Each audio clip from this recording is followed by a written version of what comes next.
नमस्कार साथियों, royal stenographer channel पर आप सभी का बहुत बहुत स्वागत है। डिक्टेशन शुरू होगा 5 सेकंड बाद। यस, शुरू। महोदय, आधुनिक युग की एक बड़ी देन यह है कि हम किसी भी चीज की बहुत प्रतियां बना सकते हैं। विराम। प्राचीन काल में यदि कोई पुस्तक लिखता था तो ग्रंथ की हस्तलिखित प्रति एक ही होती थी। विराम। उसकी यदि प्रतियां बनानी हुई तो दूसरे आदमी को पूरा ग्रंथ लिखना पड़ता था, जो बहुत ही व्यवसाध्य और श्रमसाध्य काम होता था। विराम। आज किसी ग्रंथ या वस्तु की प्रतियां केवल मुद्रणालय में ही नहीं बल्कि अन्य प्रकार से भी बन सकती है। विराम। एक का अनेक बना देना आज एक खेल सा हो गया है। विराम। यदि किसी अच्छे नाटककार ने मंच पर अच्छा खेल दिखलाया तो उसकी बड़ी ख्याति हुआ करती थी, पर वह नाटककार एक ही स्थान पर अपना खेल दिखला सकता था और यह भी नहीं कहा जा सकता कि एक ही खेल को यदि वह फिर से दिखलाना चाहे तो उसे उतनी ही कुशलता से दिखला सकेगा जितनी कुशलता से उसने पहली बार दिखलाया था। विराम।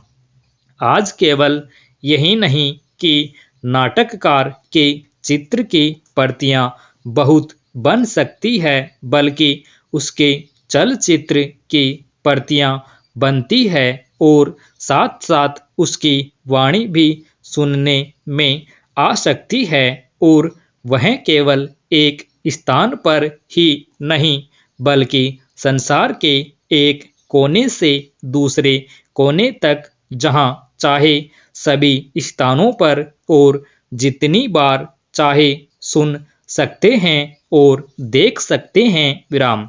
इसी का नाम साधारणतः फिल्म हो गया है। विराम। पैराग्राफ।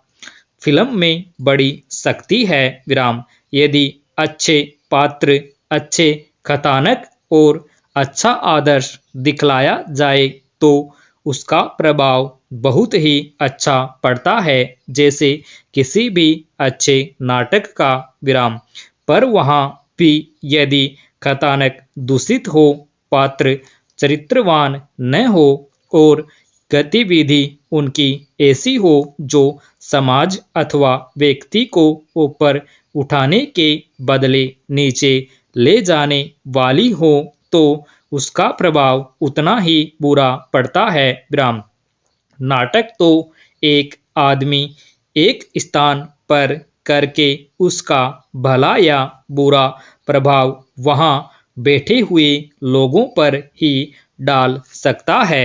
दूर दूर के लोगों तक उसका प्रभाव नहीं पहुंच सकता। विराम। पर फिल्मों में भला या बुरा करने की शक्ति कई गुनी अधिक हो जाती है। विराम।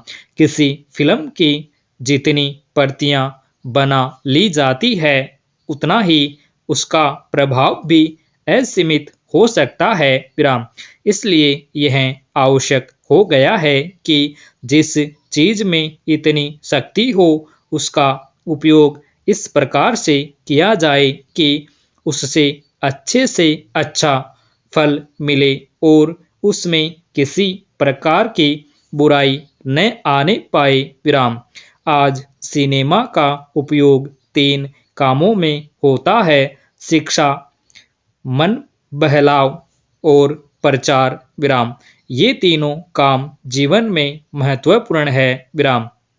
सिनेमा का उपयोग शिक्षा के काम में जितना बढ़ेगा उतना ही हो सकता है, पर शर्त यह है कि कथानक शिक्षाप्रद हो और जो पद्धति अपनाई जाए वह ऐसी हो जिसके द्वारा शिक्षार्थियों को सच्ची शिक्षा मिल सके। विराम।